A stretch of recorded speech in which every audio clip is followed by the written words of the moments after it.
খাবে, কাকে আদর্শ করে চলবে, কাকে আইলাম মোহাম্মদ বলবে। এই স্বাধীন ভারতে ভারতের সংবিধানের স্বাধীনতা আমাদেরকে ভারতবর্ষ সংবিধান দিয়েছে 12 নম্বর অনুচ্ছেদে।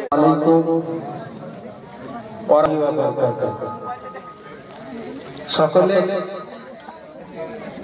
এত বৃষ্টির মধ্যেও ভিজে ভিজেও আপনারা নবী প্রেমিক মানুষ, মুস্তাফা জানে রহমতের গোলামেরা, আজকে আপনারা এই রাস্তার মধ্যখানে দাঁড়িয়ে, এই জঙ্গলের মধ্যে দাঁড়িয়ে আজকে যে আপনারা হৃদয়ে কলিজাতে একটি আঘাত এনেছে রাসূল পাক সাল্লাল্লাহু আলাইহি ওয়াসাল্লামের অবমাননা, সে অপমানে আপনাদের হৃদয় জান সবই কেঁদেছে। তাই আপনারা পানিকে পানি মনে করেন না, বৃষ্টিকে বৃষ্টি মনে করেন না। রাসূলের মহব্বতে, রাসূলের ভালোবাসায় এই অপমাননাকে না সহ্য করতে পেরে আজকে আপনারা রাস্তার মাঝখানে দাঁড়িয়ে আছেন।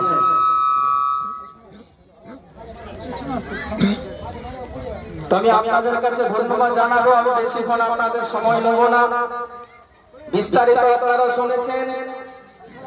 কিছুদিন আগে উত্তরপ্রদেশের কানপুরে আইনের রক্ষক, এখন যেটা পুরো দেশে শাসকের দলদাস হয়ে গেছে, যারা আজকে উত্তরপ্রদেশে কানপুরে একটি মুসলমান ভাই আইলা মোহাম্মদ লিখার জন্য, আইলা মোহাম্মদ লিখার ফলে তাকে নির্মমভাবে অত্যাচার করে তার নামে মিথ্যা কেস দিয়ে উত্তরপ্রদেশের কানপুরের জেলে তাকে বন্দী রেখেছে।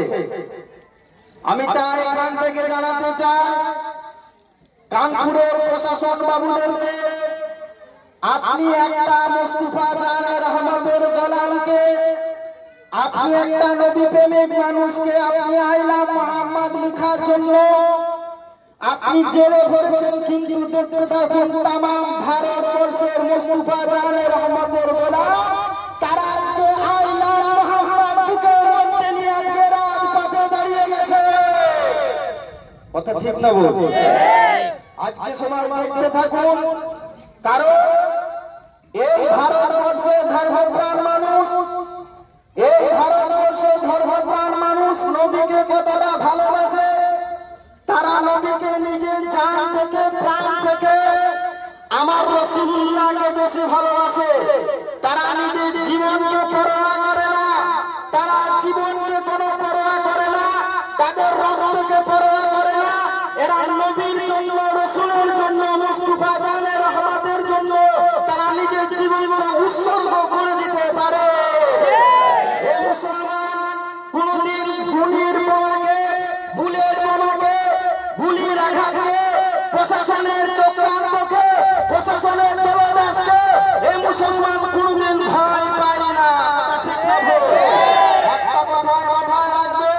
তাই আমি আপনাদের সংক্ষিপ্ত কথাই বলে যাচ্ছি, কেননা নবী মুহাম্মদুর রাসূলুল্লাহ সাল্লাল্লাহু আলাইহি ওয়াসাল্লাম মুসলমান এতটা ভালোবাসে, তারা নিজের পিতা মাতার থেকে, নিজের সন্তানের থেকে, নিজের জান থেকে আমার রাসূলুল্লাহকে বেশি ভালোবাসে। কি গো আপনারা ভাষণ না? কি গো ভাষণ না? কে কে ভাষণ? হাত তুলে সবাই ভাষণ তো মাশাআল্লাহ, নারায়ে তাকবীর, একটু জোরে দেন না, নারায়ে তাকবীর।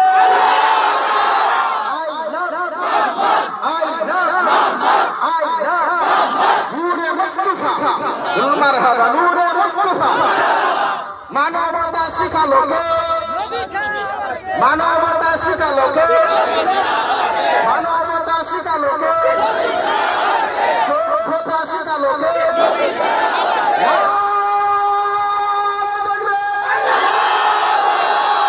তাই একটাই কথা বলে যাচ্ছি, এরা নবী মুহাম্মদুর রাসূলুল্লাহ সাল্লাল্লাহু আলাইহি ওয়াসাল্লামের অপমানায় দিল কেঁদে আজকে নবী মুহাম্মদুর রাসূলুল্লাহর মহব্বতে দাঁড়িয়ে আছে। তাই নিজের জান থেকে, নিজের সন্তান থেকে এরা ভালোবাসে। নবীর চরিত্রে, নবীর চরিত্রে, নবীর উপর কেউ যদি কটূক্তি মন্তব্য করে, কেউ যদি রাসূলের চরিত্রে নোংরা চোখ দিকে তাকাতে থাকে, নোংরা হাতকে বাড়ায়, সে হাত আমরা কালো হাত ভেঙে গুড়িয়ে দেব। তথাপি রসুলের অবমাননা আমরা মুসলমান সহ্য করতে পারবো না। কথা ঠিক না ভুল? এই স্বাধীন ভারতবর্ষে, এই স্বাধীন ভারতবর্ষে কে কি খাবে, কাকে আদর্শ করে চলবে, কাকে আইলাম মোহাম্মদ বলবে, এই স্বাধীন ভারতে ভারতের সংবিধানের স্বাধীনতা আমাদেরকে ভারতবর্ষ সংবিধান দিয়েছে 12 নম্বর অনুচ্ছেদে। কত নম্বর? ভারতের সংবিধানে 12 নম্বর অনুচ্ছেদে সকল ধর্মের মানুষকে সংবিধানের স্বাধীনতা দিয়েছে। কে খাবে, কোন ধর্ম পালন করবে, কাকে ভালোবাসবে, কাকে আদর্শ করবে, এই ভারতের সংবিধানকে খরচ করা কারো বাবার ক্ষমতা নেই। এই ভারতের সংবিধানকে খরচ করা ওই উত্তরপ্রদেশের মুখ্যমন্ত্রী নেই। তারা আজকে ধর্ম নিয়ে রাজনীতি করে, তারা ঘৃণার রাজনীতি করে, তারা করতে পারে ঘৃণার রাজনীতি, তারা ধর্ম নিয়ে রাজনীতি করতে পারে, কিন্তু জানে না তারা নবী মুহাম্মদুর রাসূলুল্লাহ সাল্লাল্লাহু আলাইহি ওয়াসাল্লামকে এই ভারতবর্ষে যত ধর্মপ্রাণ মানুষ এতটা ভালোবাসে। এরা একজন মুস্তাফা জানের রহমতের গোলামকে আপনি আটক করে রেখেছে। তামাম ভারতবর্ষে, তামাম ভারতবর্ষের জমিনে আপনি যত জেলকে এক কাছে করে দেন, যত আপনার ডিটেনশন ক্যাম্পকে করে দেন, মুস্তাফার গোলাম জানের রহমতের গোলামকে আপনি কমাতে পারবেন না। পারবে? জোরে বলেন না, পারবে? একজনকে আপনি আটক করেছেন, একজনকে আপনি আটক করেছেন।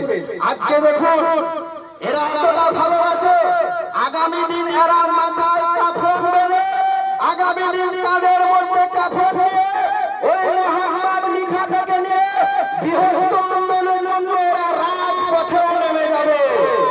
ওই জন্য এই জায়গা থেকে আমি বাঁকুড়া জেলা থেকে একটাই বার্তা দিতে যাই, যাদেরকে নিঃসন্দেহে নির্মম ভাবে অত্যাচার করে জেলে তোমরা ভরেছো, জেলের মধ্যে যাদেরকে তোমরা দিয়েছো, যদি নিঃসম ভাবে তাদের মুক্তি না দাও, আগামী দিন এই ভারতবর্ষের ধর্মপ্রাণ মানুষ, এই ভারতবর্ষের নবী ভক্ত মানুষ, যারা রাসূলুল্লাহ সাল্লাল্লাহু আলাইহি ওয়াসাল্লামকে যার প্রাণ দিয়ে ভালোবাসে, যারা নবী ছাড়া কিছু বোঝে না, যাদের তারা জীবনের পরোয়া করে না, আমাদের কাছ থেকে আমাদের সম্পত্তি কেড়ে নিলে পরোয়া আমরা করবো না, আমাদের কাছ থেকে চাকরি কেড়ে নিলে পরোয়া করবো না, আমাদের ঘর বাড়ি কেড়ে নিলে পরোয়া করবো না, কিন্তু কথা মাথায় রাখবেন, আমার রাসূলের কুকুর যদি কটূক্তি কোনো ব্যবহার হয়, রাসূলের প্রতি যদি অপমাননা হয়, আমরা কড়া গন্ডায় ভারতবর্ষের ধর্মপ্রাণ মানুষ কড়া গন্ডা রাজপথে জবাবটা দিয়ে দেবো। আপনারা দেবেন না? জবাব দেবেন না? কোন নবী যে রাসূল সাল্লাল্লাহু আলাইহি ওয়াসাল্লাম এমনকি মায়ের লাল আছে, আকাশের চাঁদকে তুলে দেখায়, আমার নবী আকাশের চাঁদকে তুলে দেখিয়েছে। কথা ঠিক না বল? কিন্তু তুমি সে সাদ্দাতকে দেখে শিখছো না, ফেরাউনকে দেখে শিখছো না, তুমি আবু জাহেলকে দেখে শিখছো না। রাসূলের পেছনে যারাই লেগেছে, যারা রাসূলের প্রতি কটূক্তি করেছে, তারা বরবাদ হয়ে গেছে, শেষ হয়ে গেছে, তারা ধ্বংস হয়ে গেছে, এদের পতন হবে। আর আমরা যে প্রতিষ্ঠা, আমরা যে আগামী দিন বৃহৎ আন্দোলন করব, যারা এই আন্দোলনের মধ্যে বাধা দিতে আসবে তারাও পতন হবে।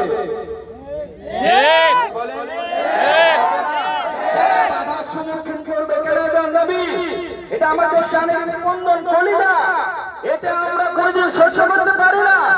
নবী মুহাম্মদুর রাসূলুল্লাহ সাল্লাল্লাহু আলাইহি ওয়াসাল্লাম খাবাইবকে যখন জেলের মধ্যে দিয়েছিলেন, খাবাইবকে জেলের মধ্যে যখন কুফার ফেরাসরা দিয়েছে, খাব্বাব রাদিয়াল্লাহু তাআলা আনহুকে জিজ্ঞাসা করা হলো, খাব্বাব তোমাকে চাকরি দেওয়া হবে, তোমাকে সুন্দর মেয়ে ছেলে দেওয়া হবে, তোমাকে এই জমিনের ভালো একটা প্রেসিডেন্ট বানিয়ে দেওয়া হবে, তবে নবীকে তুমি ভুলে যাও, নবীর মহব্বত তুমি ছেড়ে দাও। কিন্তু খাব্বাব বলেছিলেন কোনদিন এটা হতে পারে না, আমার স্পন্দে, আমার ভিতরে, আমার কলিজায়, আমার কলিজার ভিতরে একটা জায়গা আছে, সেটা হলো নবী মুহাম্মদুর রাসূলুল্লাহ। কি গো, কথা ঠিক না ভুল? আমাদের ভিতরে নেই। আজকে প্রত্যেকজনকার গলায় আইলা মুহাম্মদ লেখা আছে, এই লেখাটা আমাদের ভিতরে কলিজাতেও আছে। কথা ঠিক না ভুল? শুধু উপরে বলতে পারছো, এরা মনে করছে ধর্মের একটা সুশ্রী দিয়ে মুসলমানকে হয়ে হায় করে জমিনে নামিয়ে শাসক দলের যারা দলদাস হয়ে গেছে তাদেরকে দিয়ে মানুষকে পীড়ন করবো। এই করে ভারতবর্ষ নষ্ট করা যাবে না, ভারতবর্ষকে এই করে শেষ করা যাবে না। নিজের 18 মাস শেষ হচ্ছে কেন? ভারতবর্ষকে স্বাধীন করতে গিয়ে এই মুসলমানদের যেমন অবদান আছে, দলিতের অবদান আছে, আদিবাসীর অবদান আছে, তামাম যত মুসলমান ভারতবর্ষের জমিনে যত ধর্মবর্ণের মানুষ বাস করে সকলের অবদান আছে।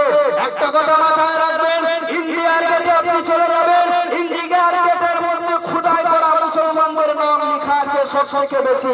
এই কথা বলে আমরা উপরে করতে আসি না, এটা নিয়ে আমরা অশান্তি করতে আসি না। আছে আমাদের ভিতরে আছে, আমরা থাকবো ধর্মপ্রাণ মানুষ। আমরা কাকে ভালোবাসবো, কাকে ছোঁয়া করে চলবো, কি খাবো, কি করবো, কোথায় চলবো, এটা আমার ভারতের সংবিধানের স্বাধীনতা দিয়েছে।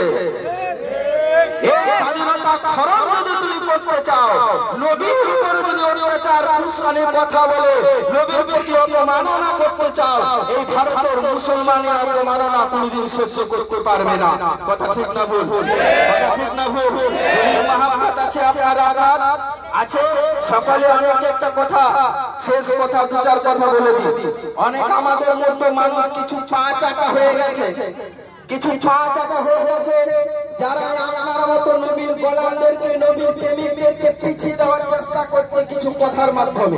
তারা বলছে তুমি নামাজ পড়নি, আজ আইলা মুহাম্মাদের রাস্তায় চলে গেলে নবীর ভালোবাসা হয়ে গেল।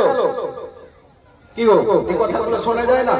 পরশু দিন একটা আমার খুজমা থেকে দাওয়াত আসছিল, এই জন্য একটা দাওয়াত হচ্ছে পরশু দিন, সেখানে আমি যাবো ইনশাআল্লাহ, আপনারাও যাবেন। তো সেইখান থেকে কথা একটা শোনা যাচ্ছে, বহু মানুষ কথা বলা যাচ্ছে যে নবীর প্রেমিকদেরকে সরিয়ে দিচ্ছে। এ কথা বলে যারা পাঁচ আটা গোলাম হয়ে যারা জমিনে বাস করে এবং যারা আজকে ধর্মের নামে রাজনীতি করে তাদেরকে আস্তে আস্তে নবীর প্রেমদেরকে সরিয়ে দিচ্ছে। তারা বলছে নামাজ পড়ে না, তারা রোজা রাখে না, জীবনে পেশাব বসে পালি নেয় না, আর আইলা মুহাম্মদ পোস্টার নিয়ে আমরা রাস্তায় দাঁড়িয়ে গেলে নবীর আমরা ভালোবাসা, এটা নবীর ভালোবাসা নয়, এটা আমাদের ঈমান। এটা ঈমানে আঘাত এনেছে, নবী ঈমান। ইসলামের মধ্যে রাসূলের পাক সাল্লাল্লাহু যদি তৈরি না করতে তামাম পৃথিবী হতো না। কথা ঠিক না ভুল? নামাজ আগে না নবী আগে? নামাজ আগে না নবী আগে? কাবা আগে না নবী আগে?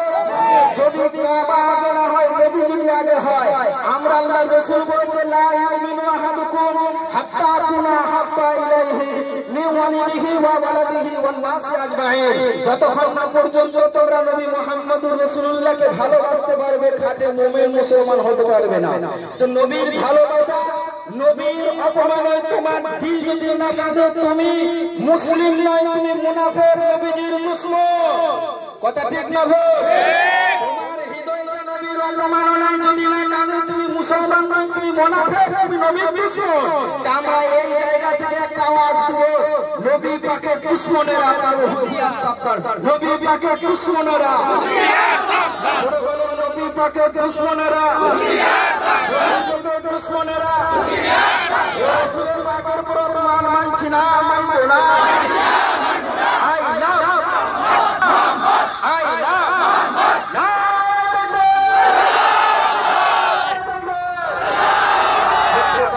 আবার আস্তে আস্তে বৃষ্টি বাড়ছে, আপনাদের কষ্ট হবে। আজকে খুব আপনাদের আশা ছিল, আজকে জানি এরা নবী প্রেম এদের ভিতরে আছে। এতগুলো মানুষ হবে, আমি গাড়িতে আসবো কি আসবো না, আসবো কি আসবো না, এই বৃষ্টির জন্য মুড খারাপও হয়ে গেছে। কথা ঠিক না ভুল? এই বৃষ্টির জন্য অনেকের মুড খারাপও হয়েছে, আমাদের বক্তাদেরও মুড খারাপ হয়েছে। কারণ যদি আজকে এই মানুষটা আগামী দিন আপনাদের বিগত দিন এসেছি দেখেছি, এরা মানুষ পুরো জায়গাকে ভরিয়ে দেয়, পুরো মানুষ দাঁড়িয়ে ছড়িয়ে ছিটিয়ে মুখের কানে দাঁড়িয়ে থাকে। আজকেও আপনারা যেটা এসছেন এই ভালোবাসা কমবো না। লাস্ট একটাই কথা আপনাদের বলে যাব, যেখানে আপনারা শুনবেন নবীর অপমাননার জন্য যেখানে প্রতিবাদ সভা হচ্ছে, সেখানে আপনারা ছুটে যাবেন তো? যাবেন তো ছুটে? কি গো, যাবেন আপনারা? নবীর জন্য যদি আপনার প্রাণটা দিতে হয়, আপনারা দিতে পারবেন? এজোরে বলে দিতে পারবেন? রাসূলের জন্য যদি আপনাকে নিজেকে শহীদ হতে হয়, আপনারা দিতে পারবেন? কারণ যুদ্ধ করতে গিয়ে আমরা মরলে শহীদ হয়ে জিতলে গাজী, আমাদের পাওয়ারটা আলাদা। তারা জানে না, তারা মনে করে আমরা প্রশাসনকে দিয়ে ধমকে চমকে নবীকে ভুলিকে দিয়ে ভুলের প্রমাণকে দিয়ে মুসলমানের প্রতি অবমাননা করে এক কণ্ঠসা করে রেখে দেব। কিন্তু মাথায় রাখবেন, যারা নবীকে ভালোবাসে, যাদের নবীর স্পন্দনে হৃদয়ে মুহাম্মদুর রাসূলুল্লাহর ভালোবাসা আছে, তারা যদি একবার দাঁড়িয়ে যায়, একবার যদি দাঁড়িয়ে যায়, নবীর জন্য তারা প্রাণটাও দিতে পারে। কথা ঠিক না ভুল? বিড়ালের মতো 500 বছর বেঁচে কোনো লাভ নাই, সিংহের মতো 1 ঘন্টা আপনি বেঁচে থাকেন। দেখবেন যারা নবীর প্রতি অবমাননা করেছে তারা পতন হয়ে যাবে, শেষ হয়ে যাবে। কারণ আগামী দিন কিছুদিন আগে নুপুর শর্মা রাসূলের প্রতি গুস্তাখি করেছিল, রাসূলের প্রতি অবমাননা করেছিল, কুরুচিকর মন্তব্য করেছিল। এই ভারতবর্ষের জমিনে প্রত্যেকটা জায়গায়, প্রত্যেকটা জামপথে, প্রত্যেকটা রাজপথে এমন প্রতিবাদ হয়ে গেছে, ঘরে ঢুকে গেছে, বেড়াতে সাহস পায় না। কথা ঠিক না ভুল? আমাদের এই আল্লাহ মুহাম্মদ নিয়ে লেখাকে কেন্দ্র করে যারা এইরকম তারা কুরুচিকর মন্তব্য করেছে, নবীকে অপমাননা করেছে, আপনি আমি যদি পাশে এক না হয়ে একসাথে না দেখে নবীর জন্য সময় যদি ব্যয় না করতে পারি, আগামী দিন আপনার আমার অবস্থা খারাপ আসবে। ভাইজান, আপনাদের কাছে সংক্ষিপ্ত ছোট্ট করে একটা দোয়া করব। আল্লাহ আমাদেরকে অনেক ভালোবাসে, ভালোবাসার খাতিরে আপনাকে বৃষ্টির মধ্যে বসে আছে, মেঘের পরিস্থিতি খারাপ, হয়তো জোর জবরদস্তি নামিয়ে দিলে সবাটা আবার খারাপ হয়ে যাবে। তো আপনাদের বলবো, আপনারা সকলে যে যেখানে আছেন কাছাকাছি আসুন, একবার সকলে একটি আওয়াজ দিব, তাকবীরের ধ্বনি দিব, তারপরে ছোট্ট দোয়া হয়ে এই সভাটি এখানে আমরা শেষ করব। সকলে যে যেখানে আছেন কাছাকাছি আসুন, সকলে গলার আওয়াজ দিয়ে জীবনকে পণ্য দিয়ে জীবনের পরোয়া না করে আপনারা যতটা আপনারা পারবেন গলার আওয়াজ দিয়ে আপনারা দিতে থাকবেন রাসূলের নামে। নারায়ে তাকবীর, নারায়ে তাকবীর। রাসূলুল্লাহ সাল্লাল্লাহু আলাইহি ওয়াসাল্লামের অপমান মানছি না, মানব না।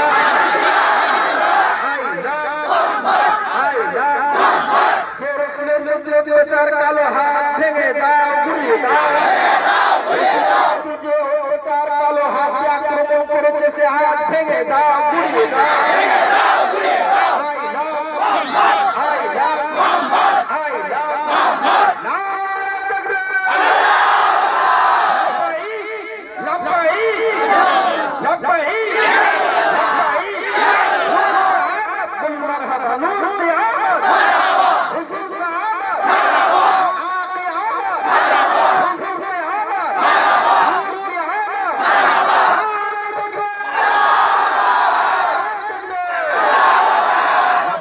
যেখানে আছেন দাঁড়িয়ে থাকবেন, হাত তুলুন।